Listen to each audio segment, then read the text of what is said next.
What if I told you that you shouldn't be striving for work-life balance, and that everything we're thinking about work-life balance leading to happiness is wrong?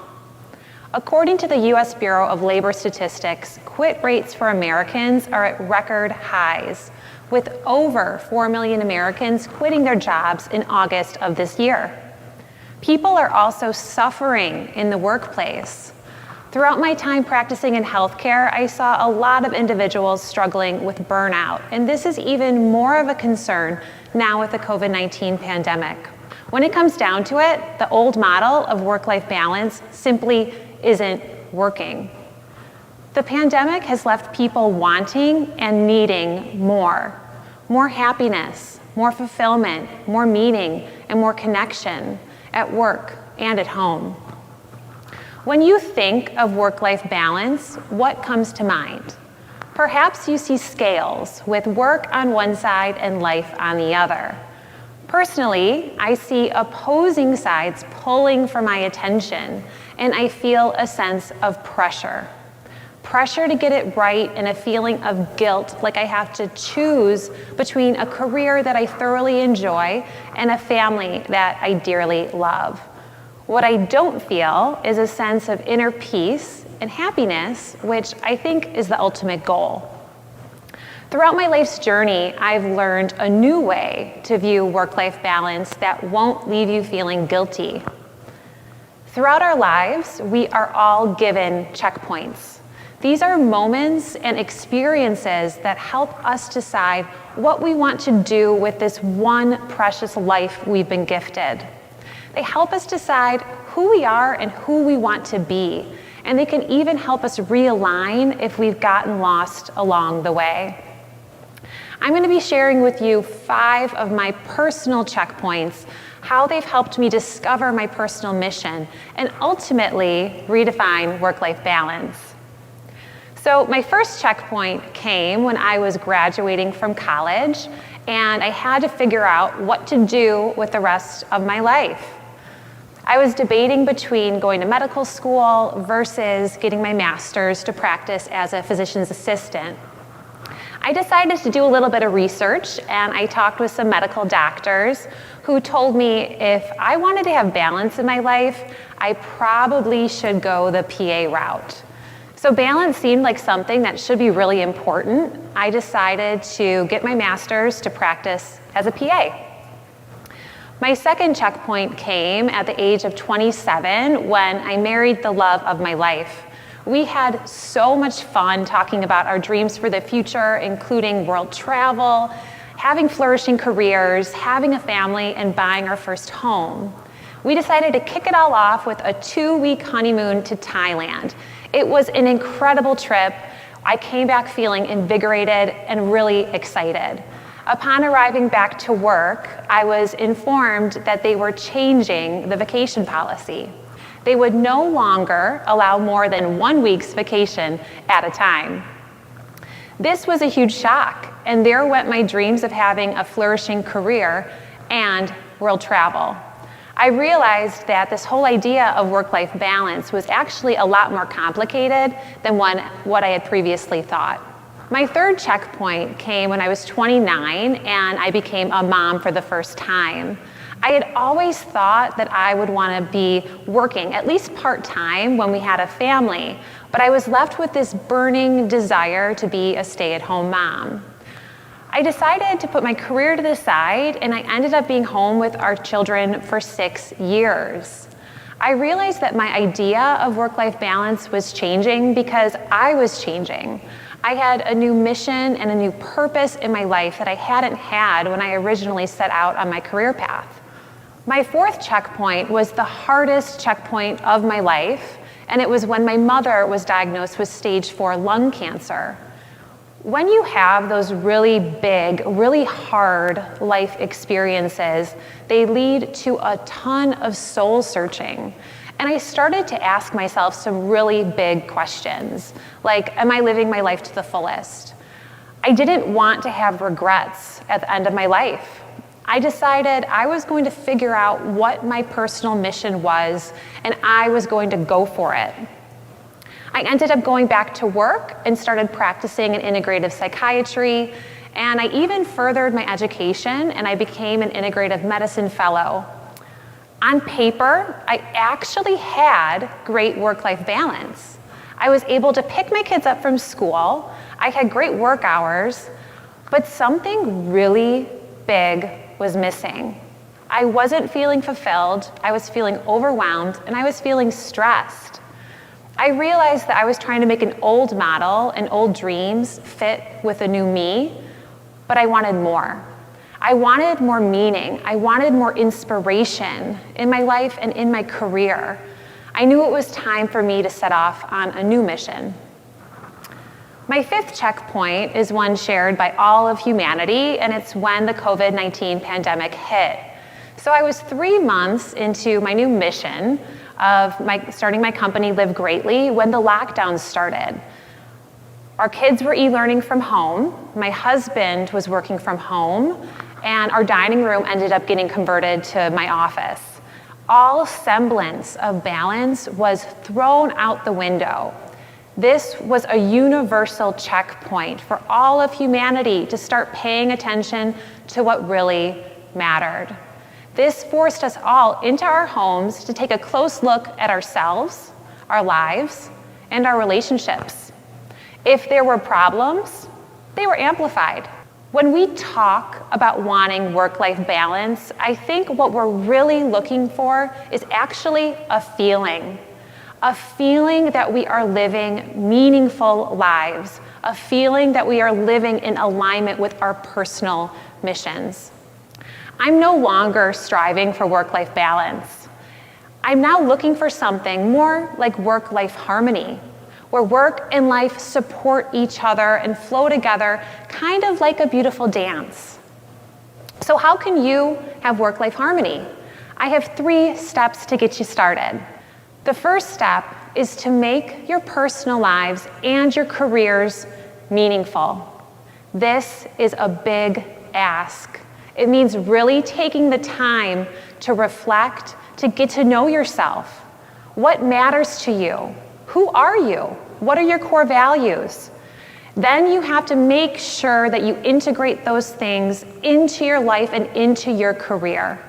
There's not a magic recipe here saying you have to work for 8 hours a day, then you have to spend 4 hours with family and have 2 hours to yourself. This is going to be a very unique recipe to you based on what matters to you and what season it is in your life.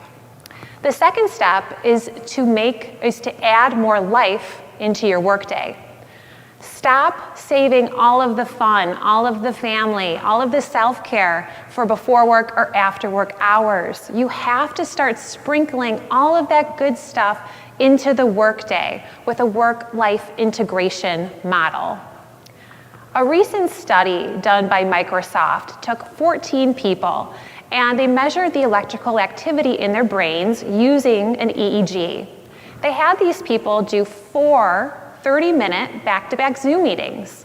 What they found is that beta waves related to stress increased. They also had changes in the brain associated with less engagement.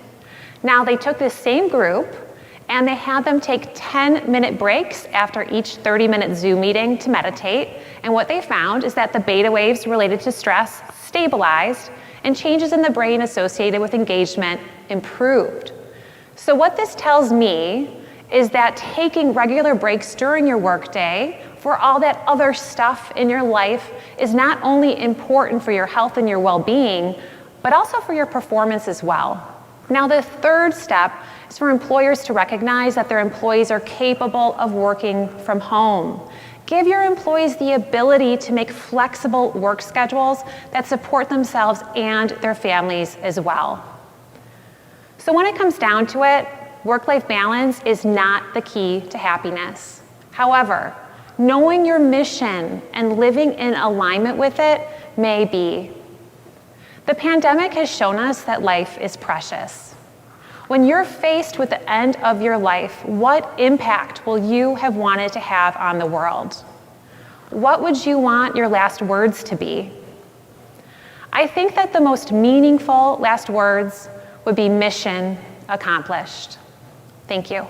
Are you constantly like, I want to ask the next great question, or I want to appear smart, or I want to, right? Like, I think the ego gets involved when you're a host sometimes. And I'm wondering, what are some challenges for you as a host? Good question. I strive to have it be a natural conversation. So for me, it's more about just being comfortable. So not getting worked up. And I think sometimes if you have, or in the beginning, especially if I would have a guest who I admired or who I looked up to, or I thought, wow, they're doing so many incredible things, that would make me nervous because just for whatever reason, and I was new to it. So I've learned to not put people on pedestals, and that kind of helps. It's like a level playing field, like you're having a conversation with another human being. And that really, really helps me just grounding myself before I have these conversations with people who are really doing incredible stuff. Yeah, I love that. I am someone who has a little bit of insecurity sometimes around my intelligence. And that's something that I've had for a long time. And so I have this deep desire inside of me to be seen as wise. And I don't know where it comes from, but it sometimes causes me to maybe ramble a little bit more, or it's maybe the question is good, but I ask it with too many words. And like, it's interesting to see the way sometimes the ego or our wants or insecurities sometimes get in our own way on these platforms. You know what, though? That's not even something that I think anyone would really notice. It's something that you notice about yourself because you're hyper analyzing it. And I think we tend to do that. It's just, we pay so much more attention to those little things where everyone else, they're not worried about that. They're worried more about themselves, And so I think I actually had someone on my show the other day talking about performance anxiety. And she was sharing that, we think so often that everybody's going to remember something or notice something. And that in reality, it's again, they're focused more about themselves. So like some of those ruminations sometimes, just reminding yourself that a lot of people don't even notice. I think the people pleasing, I used to fall into that category of wanting everyone to like me and really worrying if I felt like someone didn't. Why don't they like me? What did I do wrong? And overthinking. And I think the Achilles heel for me probably is that overthinking because, I'm prone to anxiety. I've dealt with anxiety. I've learned ways to manage, but I still experience it. And for me, a lot of that is that my analytical brain and having practiced in medicine, just thinking really deeply about things, making sure I didn't want to miss anything. And so I have that just natural tendency to overthink. So I've needed to learn how to detach more from my thoughts and to step back and just to kind of let things flow more versus like attaching on. And recognizing, oh, I'm doing that again. I'm like attaching on to something, and that just that awareness and then creating space around it to not worry about it. Like, I don't need to figure this out right now. Just let it go. Yeah. So that's definitely something that I've experienced. And I relate to the wanting everyone to like you. I think, I wonder where that comes from. Like if it's just part of like how we grew up or family dynamics, because I know some people don't worry so much about that. In college, I knew I wanted to go into some sort of health-related field. I wanted to help people. I didn't have any interest in business. Like that just was not on my radar whatsoever. Yeah. So I knew it was going to be something in the health world. And I was either going to be a PA or I was going to be a pharmacist. That pharmacist was more my parents. They were like, pharmacists, they do really well. They make good money, da, da, da, da. And I remember thinking like, I don't know, that sounds a little boring, but I'll apply to pharmacy school. And then that was before PAs were really, as well known as they are now. And so they were like, what's a PA? And so it took a little bit of like education into what that is. And I applied to both. I got into PA school, I got into pharmacy school, and I went the PA route, which was an interesting journey. I did more traditional Western medicine right out of school. And I worked in pediatric pulmonary, which was hard. Working with kids who were sick was really tough, especially new, and it was heavy. But then I switched over to plastic surgery, which was a little bit lighter in some senses. I did a little bit of dermatology. Then I was home with my kids for 6 years. So I decided to do the stay-at-home mom thing. And I was thinking like, I didn't think I was going to go back. I thought I was going to stay home at that point. And that's when my mom had her diagnosis, which sparked that desire to do something, to learn, to grow, to help people. So then I went into integrative psychiatry and functional medicine and learned a ton. And I wanted to further my education. So I also became an integrative medicine fellow at that point with Dr. Andrew Weil through the University of Arizona. So that was really a lot of different avenues. I learned so many different arenas of medicine. And I got to the point though, where when I was practicing clinically, I felt like the one-on-one for me was draining. I am somebody, I tend to take stuff on. I'm very empathetic. And it was hard for me to hear what people were going through and not allow it to impact me later on in the day, or the next week or so.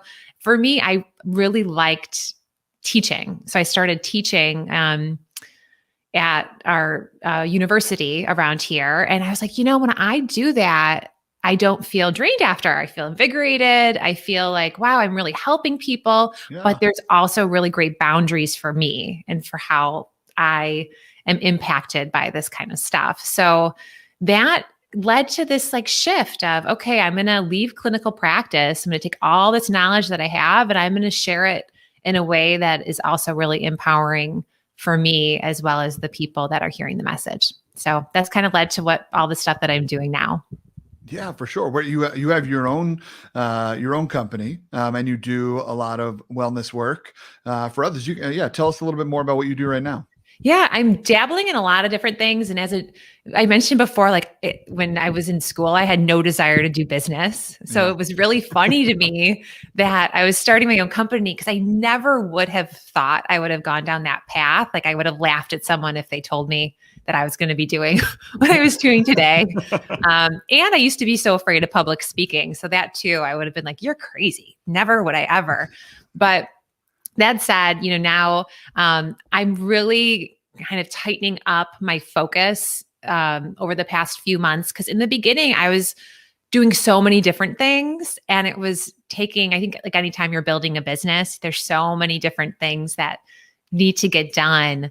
But at this moment, I'm really focusing a lot on writing a book, which is fun and exciting. So I'm working on my book proposal right now, and I have my podcast. So podcast, book, and then I'm also starting to do more TV media stuff. So I'm bulking up that media presence, which I really enjoy doing, and also speaking. So speaking, media, podcast, and then a little bit of consulting here and there where I created the content for a big well-being course for a risk management group, and I'll collaborate here and there and support companies, with content, et cetera. When I was practicing in more Western medicine, I don't feel like I was the healthiest person, really. I wasn't paying attention to nutrition and stress management and all these different things